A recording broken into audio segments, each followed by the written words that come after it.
Hello, everyone. I am just doing this by myself. So, as a result, I just want to make sure that I am aligned on the screen. So, perfect. Welcome. Thank you for being here with me. And thank you for being accommodating in the need to change this session from Thursday to Saturday. So, I am excited to get started. So we're here today to talk about ROS. So most applicants we work with are already high performers, consultants from McKinsey and Bain, product managers at Google, associates at Goldman, entrepreneurs and non-traditional background applicants. But one of the things that they all have in common is that they're not struggling with the basics. They're struggling in how to convey, translate a strong resume into a clear, authentic, and action-oriented candidacy that Ross Business School is looking for. So Ross is unique in that it doesn't reward surface-level achievements that sometimes the corporate setting focuses more on. They want to see why you act the way you do, the impact of your choices, and how you contribute to a highly collaborative, action-driven community at Ross. So today I'm going to show you exactly how Ross evaluates candidates, where top applicants make subtle mistakes, and how to position yourself to not only gain admission, but to win scholarships as well. So let's dive right in. Ross is unapologetically action-driven. Their signature MAP program and action-based learning philosophy means they expect you to be ready to do and not just learn. So rolling up your sleeves and doing the work is actually what their entire philosophy is focused around. But the nuance is Ross is not impressed by your title. Leadership here is measured by intentionality, why you act, how you engage with others, and the impact you create. The third lens that they look at is community fit. Ross doesn't just want capable students who can do really well in their test scores and their academic performance. They want people who will actively contribute to their culture. So if your application does demonstrate curiosity, collaboration, and impact in your past experiences, as well as in the future that you're looking to be a part of, you'll be quite bluntly invisible in the context of the admission committee's ability to see you as someone who fits that culture at Ross. So Ross's essays look short and quite approachable, but they're actually quite difficult in the context of you having 250 to 300 words to convey leadership, purpose, and impact. So in those situations, every single word has to earn its place in your application.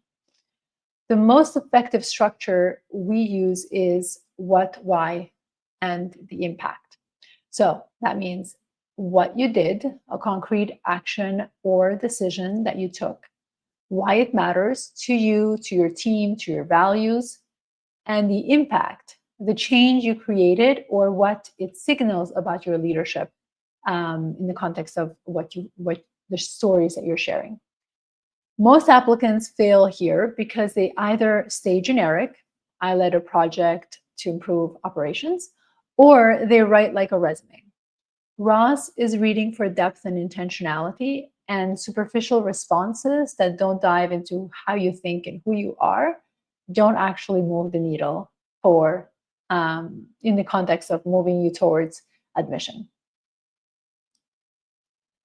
In the context of your goals, they're not looking for a perfectly scripted 20-year plan.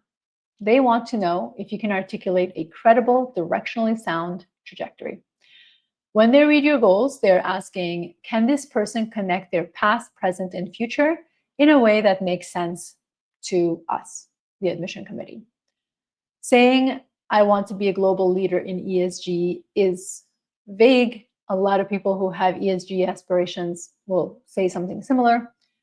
A strong ROS goal sounds more like I'm moving from a big four consulting into corporate strategy in renewable energy, leveraging ROS MAP projects and energy focused network to drive that pivot, right? This is more concrete. It gives the reader a sense of what you are looking to accomplish, the fact that you're acknowledging the skill sets that you're bringing to the table. All of this makes the reader much more understanding of your thought process.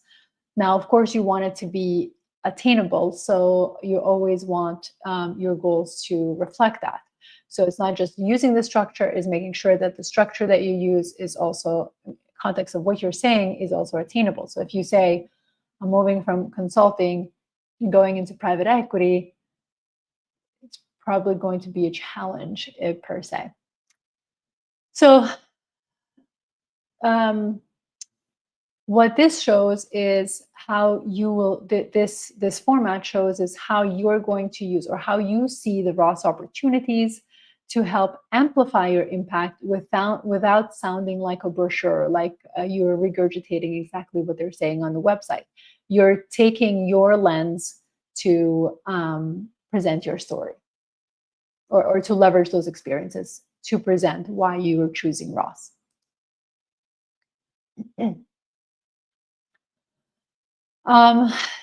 There are some places in the application where applicants definitely make a mistake in the applications, which either cost admission outright, place you on the wait list, or you haven't conveyed deep enough of an impact that will also risk the opportunity of scholarship, right? So ROS doesn't. So let me just rephrase that. ROS rejects high achievers who look like everyone else, right? You may think, okay, there are a lot of applicants who apply, and obviously there's some who are not the strongest applicants, or applicants that communicate and showcase the experiences that they have from the context of what ROS is looking for. But they also reject high achievers as well, who look like everyone else, which means that they haven't really dug deep into the context of what values they bring, what values they carries them in the context of what they do.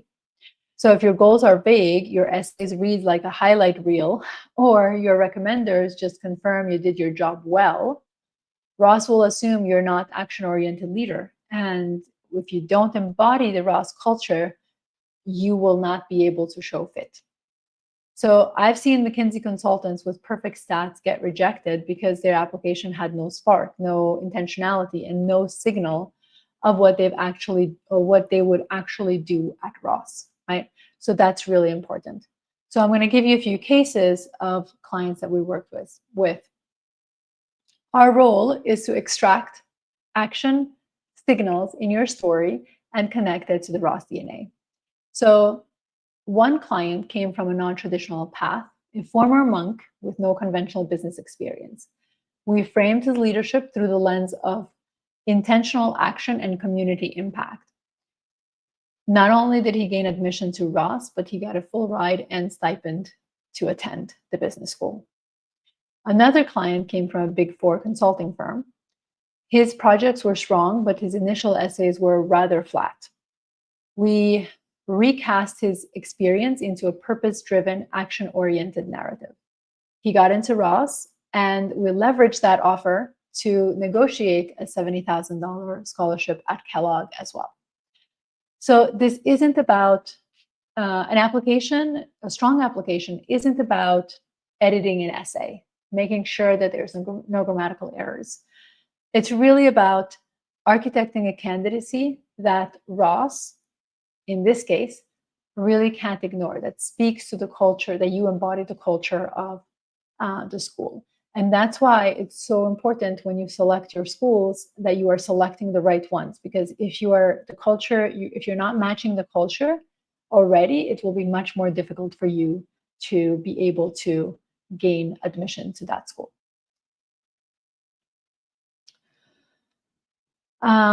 So as you probably have heard me say this before, we don't operate just as a content editors. I think there's plenty of those that you can find, but we act as strategic partners. We identify the leadership signals in your background, translate them into the school's, in this case, Ross's language, and ensure your goals, essays, and letters of recommendation reinforce one narrative. There is one person that they should be getting a sense of who that person is in the context of your application. And that's why 90% plus of our clients gain admission to top 20 business schools, and a significant number of those gain scholarship as well, whether outright or as renegotiations. So the difference is obviously not polish. I personally made mistakes in my application to Yale. That's not going to be the thing that you're going to be rejected from. It's really about presenting your candidacy as inevitable candidate that they should say yes to in the pool of candidates you're being evaluated with. And that's what we do here at Yale. So if Ross or another M7 top 15 program is your target this year or next, we can definitely book a consultation to discuss. And we only work, just so you understand sort of like our process, is that we only work with, so each, Danae and I only work with 12 partner package clients or comprehensive clients per round, which ensures that we give the high touch and outcome driven results that you of course are looking for. So if we're a fit, you'll get the same end-to-end strategy that took client from non-traditional paths to full rides. And for those who aren't ready yet for coaching, are still exploring, still have a lot of questions, I encourage you to join the MBA Strategy Circle. The next session is on Tuesday, August 5th at 8:30 a.m. Eastern Time, where you can bring your questions, come and learn from other people's questions in terms of what this MBA application experience looks entirely like. So now I'm going to open the floor to questions, those that came in and those that you guys have in the comments. So I encourage you to write your questions that you have for Ross in the comments segment itself. As you do that, I'm just going to share a few information. So we have essentially our next session is going to be the Berkeley Haas's application walkthrough, essentially. I mean, it's not a walkthrough of the application, but a similar context of how to present your application to Berkeley Haas.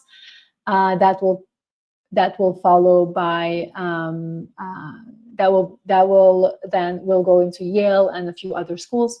We're probably not going to do all top 20 just because I'm sure people also have questions about other things. So I would love to know, actually, if you write in the comments what you are interested in learning about more as we plan our sessions for the future. And of course, we also offer free profile evaluations. Those are in written form. So if you want the profile evaluation to see where you stack up, whether at Ross or other schools, please submit your request. And make sure that you include your resume, just because it allows me to look at your candidacy in more detail and be able to give you concrete feedback in ways that you can use. And as I mentioned, the MBA Strategy Circle that we have coming up this Tuesday. So here's a comment that came in through the registration. I'm just going to look at our other channel here before. Okay. So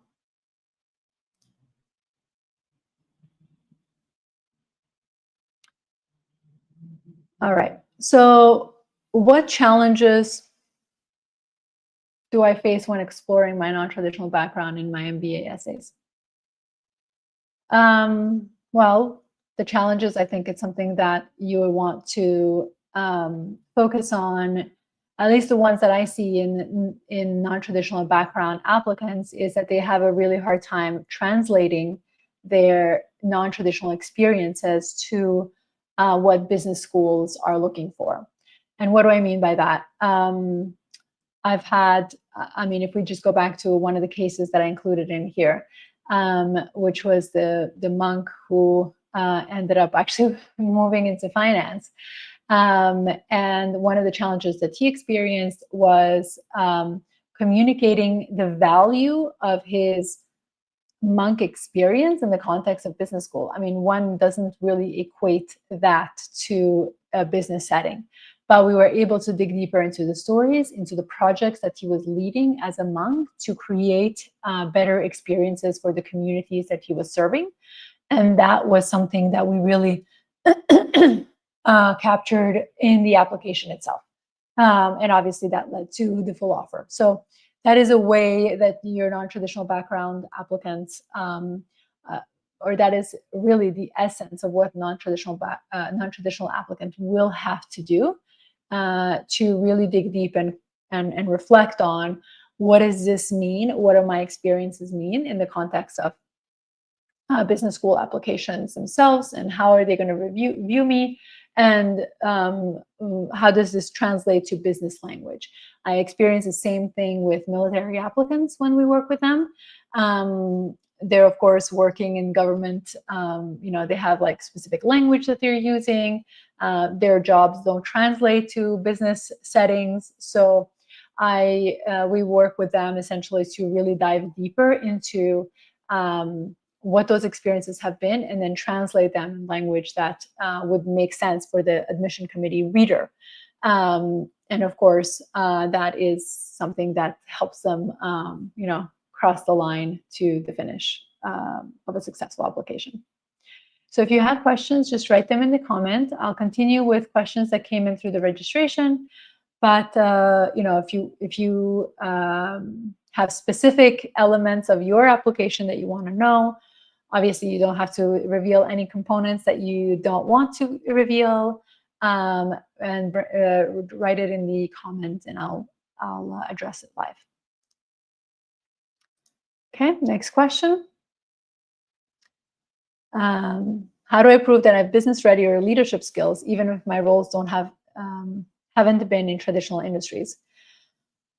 I think leadership is not necessarily something that you only exude in a business setting. If you think about, if you've been involved in a community project, so for example, you volunteered or you worked as a team lead to clean the parks. Well, I want you to think about, as a team lead, what were you responsible for? How did you go about working with other individuals to make sure that the parks were clean, on time, and with the maximum output, right? That is not quintessentially a business setting, but you can demonstrate leadership through components like that. Now, if you tell me that you've never done anything like that, or even in work, you just do what you were told, you go through the tasks, then that was definitely going to be a hard application for you to tell, because if you haven't done any components like that, then obviously that's going to not communicate that you're ready for leadership. So in that case, what I would say is don't apply quickly, rather take the time to develop your profile.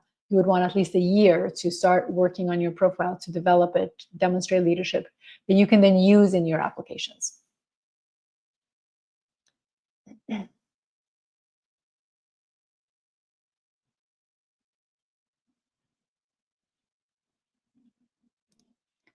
Okay, I want Ross to see that I'll contribute to its community, but I haven't had extracurriculars. How do I show contribution potential outside of formal leadership roles?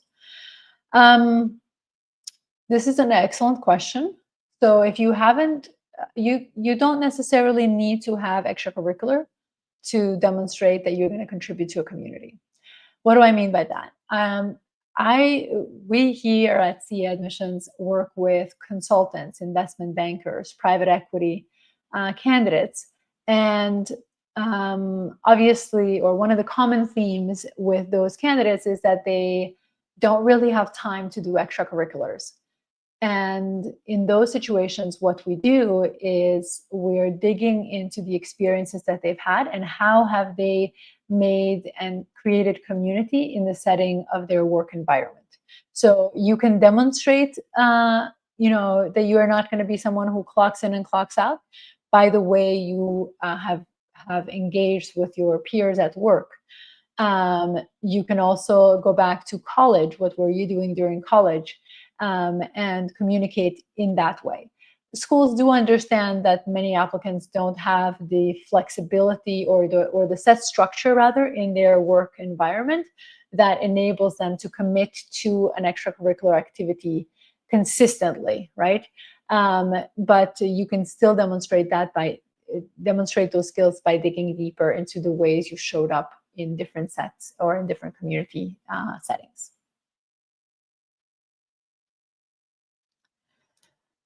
How do I show that I'll value Ross's community, not just benefit from it? I think this is an excellent question.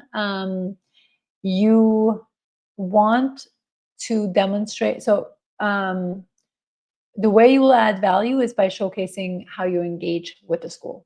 So you would want to start engaging with the school even before you apply. Ross's community is notoriously very friendly, very welcoming, wanting to help everyone. So your job is to demonstrate that you are really interested in being a part of that community early on, before you put pen to paper and start writing your applications. So that is something that I would highly encourage you to focus on.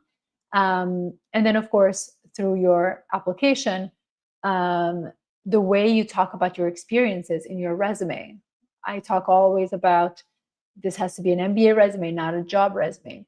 And if you are interested in knowing what that means, if you go to our YouTube channel, we do have a MBA resume session that you can go through and see how you can translate your experiences into an MBA resume. So that would be a way that you can demonstrate contribution, is by the way you've contributed in other settings, right? In your work environment, in the settings that you've been a part of previously.